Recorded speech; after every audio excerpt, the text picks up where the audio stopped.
सुप्रभात सभी छात्र छात्राओं, परम आदर और सत्कार के योग्य परम मार्गदर्शक महोदय, संस्था प्रधान के निर्देशक महोदय, संस्था प्रधान महोदय, इन सभी की ओर से मैं सभी छात्र छात्राओं को रक्षाबंधन की पावन पर्व की ढेर सारी शुभकामनाएं अर्पित करता हूँ। प्रिय बच्चों, आज फिर एक बार जो गवर्नमेंट के द्वारा जो लॉकडाउन फिर बढ़ाया गया है, स्कूलें बंद रखी गई हैं, तो ये वीडियो हम आप तक पहुंचा रहे हैं। आप इसे अच्छी तरीके से पढ़िए। जो भी पीछे के टॉपिक करवाए उन्हें बड़े ध्यान से पढ़िए, लगन से उनको तैयार कीजिए। सभी जो यूट्यूब चैनल पर जैसे मेरे संस्थान का, मेरे परिवार के अंग के रूप में या दूसरी संस्थानों के जो बच्चे इसको पढ़ रहे हैं, उन सभी का मैं इस चैनल पर हार्दिक अभिनंदन करता हूँ, स्वागत करता हूँ, इस्तकबाल करता हूँ। प्रिय छात्रों, आज हमारा 13वें लेसन का अध्याय का पाठ संख्या 8 और अंतिम है। उसमें दो छोटे छोटे टॉपिक हैं, जिस टॉपिकों का नाम है भारत में संचार के साधनों का विकास। देखो, भारत में संचार के साधन कैसे विकसित हुए, संचार के साधनों का विकास कैसे हुआ। देखो, भारत में सदियों काल से, पुरातन काल से, प्राचीन समय की जो संस्कृति है, सभ्यता, उस काल से समाचार के साधनों का आवागमन रहा है। सबसे पहले संचार का साधन दूत हुआ करते थे, और दूत से भी पहले यहाँ संसाधन के रूप में पक्षियों का जिक्र आता है कि पक्षियों के माध्यम से संदेश भेजे जाते थे। धीरे धीरे समय ने करवट ली। राजा महाराजाओं ने, अनेक प्रतिष्ठित व्यक्ति विशेषों ने इस डाक व्यवस्था को अपने एक नया रूप दिया, और उसका नाम था संदेशवाहक। संदेशवाहकों के माध्यम से अपनी सूचना को एक स्थान से दूसरे स्थान पर पहुंचाया जाने लग गया। संदेशवाहकों के बाद में ये स्थान हमारी डाक व्यवस्था ने ले लिया, और ये जो हमारी डाक व्यवस्था है, उस डाक व्यवस्था के अंतर्गत जो पार्सल हैं, हमारे निजी पत्र व्यवहार हैं, हमारी डाक व्यवस्था है, निजी पत्र व्यवहार हैं, पार्सल हैं, और उसके अलावा स्पीड पोस्ट हैं, और स्पीड पोस्ट के अलावा हमारे समाचार पत्र हैं, प्रेस है, सिनेमा है, इंटरनेट है, और उसके अलावा जो हमारे उपग्रह हैं, इन सभी ने धीरे धीरे इनका स्थान ले लिया। तो आप सबसे पहले इस बिंदु पर तैयार करेंगे, भारत में संचार के जो साधन हैं, वो सबसे पहले एक दूसरी जगह दूत भेजे जाते थे। उनसे पहले पक्षियों के द्वारा होता था, फिर संदेश वाहकों के माध्यम से एक दूसरे स्थान की सूचनाओं को प्रेषित किया जाने लग गया, और फिर हमारी डाक व्यवस्था की नींव रखी गई। डाक व्यवस्था में अलग अलग तरीके के पत्र रखे गए, पार्सल रखा गया, निजी पत्र व्यवहार रखा गया, स्पीड पोस्ट रखा गया, समाचार पत्र है, प्रेस है, फिर सिनेमा का आविष्कार हुआ, फिर इंटरनेट का हुआ, फिर उपग्रह विकसित हुए, और धीरे धीरे ये हो गया था। इसमें ये जो श्रृंखला विकसित हुई, उससे पहले स्पीड पोस्ट कार्ड, लिफाफाबंद चिट्ठी प्रथम श्रेणी की डाक समझी जाती है। अगर आपको कोई प्रश्न पूछ ले कि प्रथम श्रेणी की डाक व्यवस्था के अंतर्गत कौन सी चीज़ें विकसित हुई हैं, तो हमारा लिफाफा जो चिट्ठी है, स्पीड पोस्ट कार्ड है, ये सभी हमारी प्रथम श्रेणी के कार्डों में विकसित हुए। इस समाचार पत्रों के साथ साथ हमारे संचार के साधनों में दूसरा जो संसाधन विकसित हुआ वो रेडियो था। रेडियो का प्रसारण भारत में 1927 को शुरू हुआ। एक बच्चों और बात मैं क्लियर कर दूं, अगर आपको डाक व्यवस्था के बारे में प्रश्न पूछेगा तो आप उसके अलग अलग बिंदु बनाएंगे। आप ये भी बिंदु उस पर बनाएंगे कि डाक व्यवस्था की शुरुआत पहले इब्न बतूता, इसका उल्लेख करते हैं, मोहम्मद बिन तुगलक के दरबारी थे। ये जो इब्न बतूता है वो किसके दरबारी थे? मोहम्मद बिन तुगलक के दरबारी थे, और उस दरबारी ने, इब्न बतूता ने डाक व्यवस्था का उल्लेख किया है। फिर शेरशाह सूरी ने इनका सुधार रूप लागू किया, और आज आधुनिक समय की डाक व्यवस्था का विकास हुआ। मैं अलग अलग आपको स्टेप बता रहा हूँ, पहली स्टेप सुनो। भारत में रेडियो का प्रसारण 1927 ईस्वी में शुरू हुआ था। तो रेडियो का प्रसारण कब शुरू हुआ? 1927 ईस्वी के अंतर्गत रेडियो का प्रसारण शुरू हुआ। 36 के अंतर्गत इसे ऑल रेडियो नाम दिया गया। 1936 में इसको ऑल इंडिया रेडियो के नाम से इसे जाना गया, या ऑल इंडिया रेडियो इसे संबोधित किया गया था। 1957 में इसका नाम आकाशवाणी रखा गया। 1957 में इसका नाम आकाशवाणी रखा गया। ये 3 नाम इसके संबोधित किए। रेडियो के विकास के साथ अगर डाक की बात की जाए, अलग अलग शब्द समझा रहा हूँ सबके, डाक का उल्लेख इब्न बतूता ने किया है। और इब्न बतूता किसके दरबारी थे? मोहम्मद बिन तुगलक के दरबारी थे। और दूसरी डाक व्यवस्था का उल्लेख किसने किया? शेरशाह सूरी ने किया है। डाक व्यवस्था जो वर्तमान समय की डाक व्यवस्था जो शुरू हुई। पहली डाक टिकट कराची में 1852 में शुरू हुआ। डाक टिकट पहला जारी हुआ कहाँ? कराची। 1852 में पहला डाक टिकट जारी हुआ कराची में हुआ। भारत में डाक व्यवस्था की शुरुआत अगर पूछ ले तो डाक व्यवस्था की शुरुआत भारत में जब हुई थी वो 1837 था। और पहला डाक घर पूछ ले तो 1737 में कंपनी ने स्थापित किया था, या कंपनी ने अपना स्वयं का डाकघर स्थापित किया था। अखिल भारतीय डाक टिकट जारी हुआ 1854 में। तो आपने लिखा अखिल भारतीय डाक टिकट जारी हुआ 1854 ईस्वी में। अखिल भारतीय डाक टिकट जारी पूरे देश के लिए एक डाक टिकट जारी हुआ, वो हुआ 1854 ईस्वी में। डाकघर जो स्थापित किया 1737 में। डाक व्यवस्था की शुरुआत हुई 1837 ईस्वी में। पहला डाक टिकट कराची 1852 में। आधुनिक डाक व्यवस्था की नींव रखी शेरशाह सूरी ने। पहली व्यवस्थित डाक व्यवस्था मोहम्मद बिन तुगलक इब्न बतूता के समय। ये डाक व्यवस्था के कुछ परिवर्तन हुए थे। भारत में मनी ऑर्डर व्यवस्था शुरू हुई 1880 में। अगली चीज आती है, भारत में मनी ऑर्डर व्यवस्था शुरू हुई थी। वो मनी ऑर्डर व्यवस्था शुरू हुई 1880 के दौर में हुई। भारत में पहली हवाई डाक सेवा 18 फरवरी 1911। भारत में पहली हवाई डाक व्यवस्था, भारत में पहली हवाई डाक व्यवस्था और पहली हवाई डाक व्यवस्था जो है वो 18 फरवरी 1911 ईस्वी को हुई थी। कहाँ से कहाँ तक? इलाहाबाद से नैनो क्षेत्र तक पहली हवाई डाक टिकट शुरू हुई थी। सारे कंपटीशन के आपको पूछेगा। पहली डाक कराची 1852, डाक व्यवस्था 1837, पहला डाकघर 1737 कराची, अखिल भारतीय डाक टिकट जारी हुआ 1854। ये आपको डाक व्यवस्था के प्रारंभिक प्रश्न आपको लिखने। दूसरी बात है, भारत में डाक जोनों की संख्या 8 है। तो आपको दूसरा लिखना, भारत में डाक जोन जो हैं वो कितने हैं? 8 डाक जोन हैं, वो स्थापित किए गए। भारत में स्पीड पोस्ट सुविधा 1986 में शुरू की गई। भारत में स्पीड पोस्ट सुविधा 1986 में शुरू की गई थी। और डाक बीमा की शुरुआत की गई वो 1884 में। डाक जीवन बीमा 1984 में शुरू की गई थी। तो 1984 के अंतर्गत जो शुरू की गई है डाक व्यवस्था, शुरुआत की गई है वो 1984 में की गई है। बीमा, डाक बीमा शुरुआत 1984 के अंतर्गत शुरू हुई। हमारी पिन कोड सुविधा है वो पिन कोड सुविधा 1972 में हुई थी।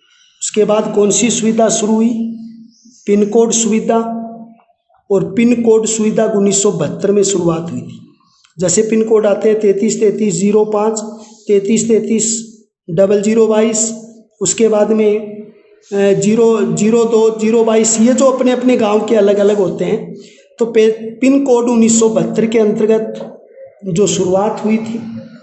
उसके बाद में भारत में प्रथम डाकघर 1727 कोलकाता ईस्ट इंडिया कंपनी का था, मैं पहले बता चुका हूँ। डाक जीवन बीमा 1984 में हुआ। ये सुविधाएं किसके क्षेत्र में थी? डाक। तो रेडियो में 3 है, 1927 रेडियो, 36 ऑल इंडिया रेडियो, 57 इसका नाम आकाशवाणी। डाक व्यवस्था के अंतर्गत इब्न बतूता, मोहम्मद बिन तुगलक, शेर शाह सूरी के काल। डाक टिकट कराची 1852। डाक व्यवस्था शुरू हुई 1837। डाकघर 1727 है कंपनी के द्वारा स्थापित। अखिल भारतीय डाक टिकट जारी 1854। Money order 1880। भारत की पहली हवाई डाक टिकट 18 फरवरी 1911 इलाहाबाद नेनो तक। भारत में डाक जोन स्थापित किए गए 8। भारत में स्पीड पोस्ट सुविधा 1986। डाकघर जीवन बीमा 1984। Pin code 1972। ये व्यवस्थाएं यहाँ पर क्या हुई है? शुरू हुई। भारत में टेलीफोन की बात की जाए, तीसरा संचार का जो महत्वपूर्ण साधन है वो टेलीफोन है। तो चलो हम टेलीफोन के बारे में कुछ अच्छे क्वेश्चन आपको पढ़ते हैं। टेलीफोन, भारत में सर्वप्रथम टेलीफोन लाइन 1851 में स्थापित हुई।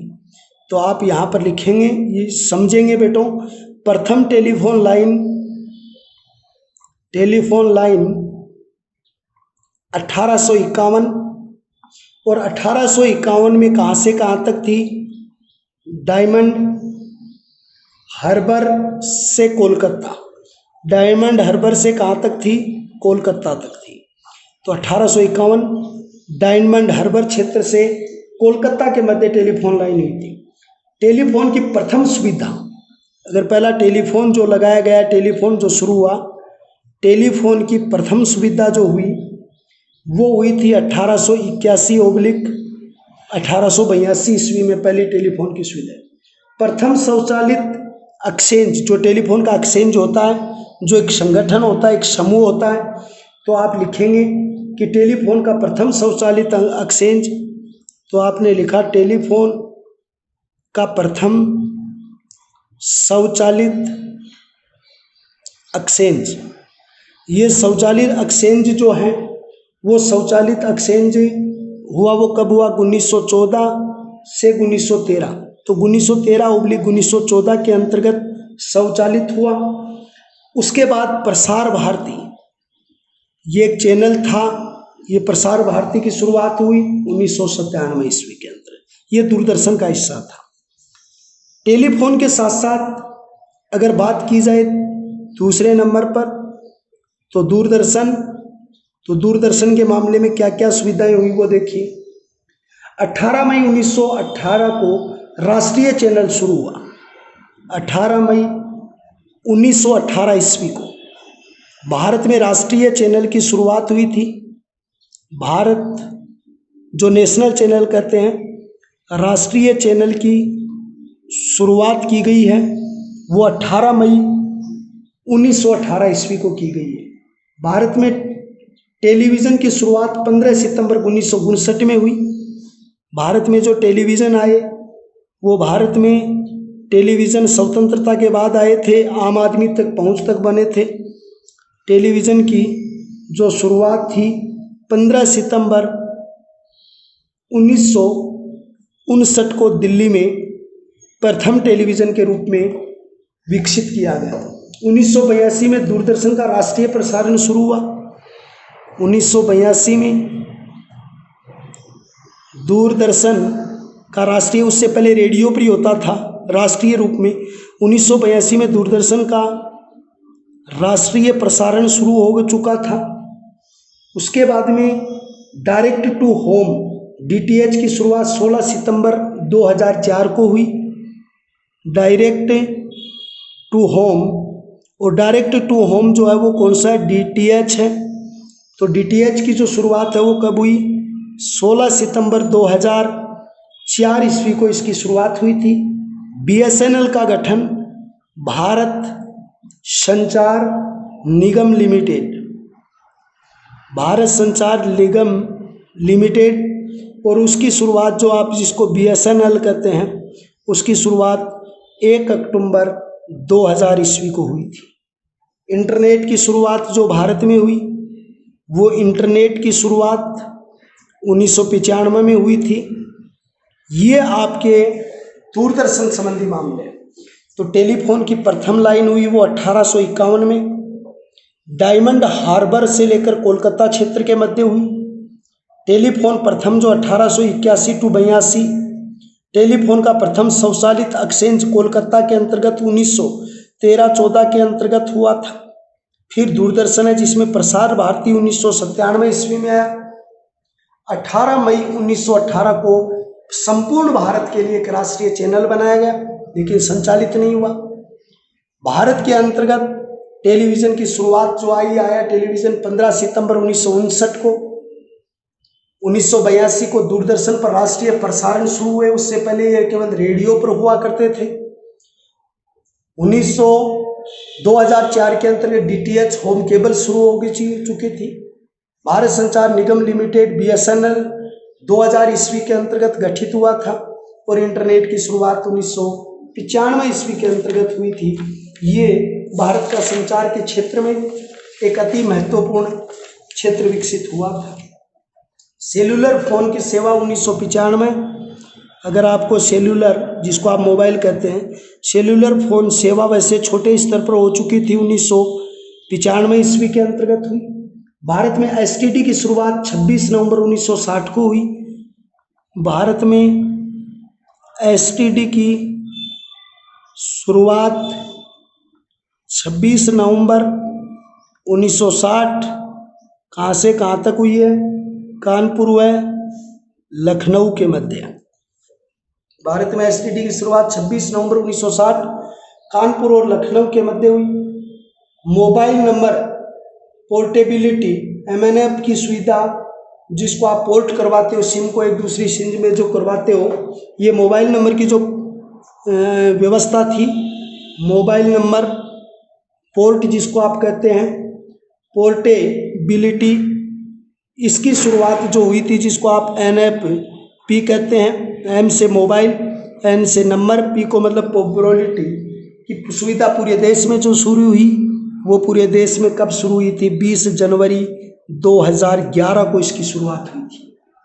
25 नवंबर 2000 को हरियाणा से इसकी शुरुआत हुई थी। इसकी घोषणा जो हुई थी वो 25 नवंबर 2010 को हरियाणा में इसकी घोषणा की, पहला राज्य बना, और पूरे देश में 2011 में इस व्यवस्था की क्या हो चुकी थी? शुरुआत हो चुकी थी। तो भारत में इंटरनेट की शुरुआत कब हुई? 1995 ईस्वी में। सेल्यूलर फोन का आविष्कार कब हुआ? 1995 में। भारत में STD की शुरुआत 26 नवंबर 1960 को कानपुर व लखनऊ के मध्य। मोबाइल नंबर जिसको पोर्टेबिलिटी कहते हैं, MNP के पूरे देश में 20 जनवरी 2011 को। 25 नवंबर 2010 को कहाँ शुरुआत हुई इसकी? हरियाणा में हुई थी। आज वर्तमान समय में 3G, 4G, 5G भी लॉन्च हो रहा है। धीरे धीरे तकनीकी टेक्नोलॉजी जो है उसका स्वर्णिम विकास यहाँ पर विकसित देखने को मिलता आ रहा है। स्वर्णिमता के क्षेत्र में यहाँ बढ़ता जा रहा है। तो ये प्रथम डिजिटल कंप्यूटर यूनिवेक था। अगर फिर बात कंप्यूटर की जाए तो प्रथम जो कंप्यूटर भी इसके अंतर्गत कौन सा लिखना है? डिजिटल प्रथम डिजिटल कंप्यूटर था जिसका नाम था यूनिवेक था, जिसकी शुरुआत हुई थी। वायरस क्या होता है? कंप्यूटर के अंतर्गत एक प्रोग्राम होता है जहाँ पर आप, वायरस आने का मतलब प्रोग्राम सिस्टम का भंग होना कहलाता है। फिर आपको कंप्यूटर के अंतर्गत वर्ल्ड वाइड वेब का आविष्कार हुआ। ये एक इंटरनेट सर्विस है। W का अर्थ, पहले W का अर्थ होता है वर्ल्ड, जो एक कंपटीशन में भी पूछा था, दूसरे का पूछा जाता वाइड और तीसरे का पूछा जाता वेब। और ये वेब है, ये क्या है? एक इंटरनेट सर्विस है। इंटरनेट सर्विस का हिस्सा है जो कंप्यूटर से संबंधित है। भारत में सिलिकॉन वैली, जो कंप्यूटर के लिए जो सिलिकॉन वैली कहा जाता है, वो सिलिकॉन वैली किसको कहा गया है? बेंगलोर को कहा जाता है। तो भारत में सिलिकॉन वैली के नाम से प्रसिद्ध है वो बेंगलोर क्षेत्र बहुत ही प्रतिष्ठित रहा। भारत का सर्वशक्तिशाली सुपर कंप्यूटर बना, उसका नाम क्या था? परम था। यानी जो सुपर कंप्यूटर भारत में तैयार हुआ और सबसे विकसित कंप्यूटर तैयार हुआ। उस सुपर विकसित कंप्यूटर का नाम क्या था? परम। ये था जो सबसे पहले कंप्यूटर के रूप में विकसित हुआ था। तो भारत में इंटरनेट का भी अच्छा विकास हुआ। क्यों? क्योंकि 1995 ईस्वी के अंतर्गत भारत में सेल्यूलर फोन के रूप में विकसित हुए। भारत में एसटीडी की शुरुआत 21 नवंबर 1960 कानपुर और लखनऊ के मध्य हुई है। ये बात भी अति महत्वपूर्ण आपको कि कहाँ से कहाँ तक के बिकते हैं। मोबाइल नंबर जो पोर्टेबिलिटी है, जिसको आप पोर्ट करवाना कहते हो, सिम को दूसरे मोबाइल में चेंज करवाना कहते हो, एमएनपी सुविधा देश में 20 जनवरी 2011 से उपलब्ध हो गई। 25 नवंबर 2010 से हरियाणा से शुरू हुई थी। 3G मामला, 4G मामला उपलब्ध है और आज 5G भी लॉन्च होने जा रहा है। ये भी एक नई व्यवस्था है। प्रथम डिजिटल कंप्यूटर पूछे तो यूनिवेक लिखना है। प्रथम वायरस क्या होता है इसके बारे में पूछे तो आप लिखेंगे कंप्यूटर सिस्टम का एक प्रोग्राम भंग होने के सिस्टम को कहते हैं, जिसको वायरस कहते हैं। भारत में सिलिकॉन वैली के नाम से या कंप्यूटर के क्षेत्र में कौन सी जगह प्रसिद्ध रही है? तो उसको आपको नाम बेंगलोर लिखना है। बहुत ही महत्वपूर्ण क्वेश्चन है। भारत में सर्वाधिक शक्तिशाली सुपर कंप्यूटर के रूप में नाम लिखना है तो आपको परम लिखना है। वर्ल्ड वाइड क्या होती है? तो आप कहोगे सर ये एक इंटरनेट सुविधा होती है कंप्यूटर के मामले में। और भी प्रश्न पूछे जाते हैं, लेकिन आपकी माध्यमिक शिक्षा स्तर पर जो चीज़ें बहुत कम मात्रा में दी हुई है, ये बातें आपसे पूछी जाती हैं। 4-5 तरीके के क्वेश्चन बच्चों आपसे पूछे जाएंगे। और वो क्वेश्चन है कि पहले डाक व्यवस्था किस पर होती थी? तो आप स्पष्ट लिखेंगे कि पहले जो डाक व्यवस्था थी वो सबसे पहले तो पक्षी थे, फिर दूध, फिर संदेश वाहक, फिर डाक टिकट घोड़ों से होनी शुरू हो गई थी। ऐसे ऐसे धीरे विकास हुआ है डाक व्यवस्था का। और अलग अलग 4 ऑप्शन आप बनाएंगे। पहला डाक विभाग का बनाएंगे, दूसरा दूरदर्शन का बनाएंगे, तीसरा टेलीफोन का और चौथा इंटरनेट का बनाएंगे। ये चारों अगर आप अलग अलग रूप में बनाओगे तब आके जाके आपका जो पूर्ण बिंदु जो है वो सही बन पाएगा। तो 13वां लेसन पूरा कंप्लीट हो चुका है। 13 लेसन मैंने करवा दिए। पॉलिटिकल आपकी हिस्ट्री आपकी पूरी हो गई, पॉलिटिकल साइंस आपकी पूरी हो गई, ज्योग्राफी आज आपकी पूरी हो गई है। अब अगला टॉपिक आपका जो शुरू होगा वो इकोनॉमिक्स का शुरू होगा और इकोनॉमिक्स के टॉपिक हम अगले वीडियो में आपको पढ़ाएंगे। तब तक के लिए सभी बच्चे अपने माता पिता, दादा दादी जी सबका ध्यान रखो, पढ़ते रहो, बढ़ते रहो और आगे श्रेष्ठ रूप से चलते रहो। जय हिंद, जय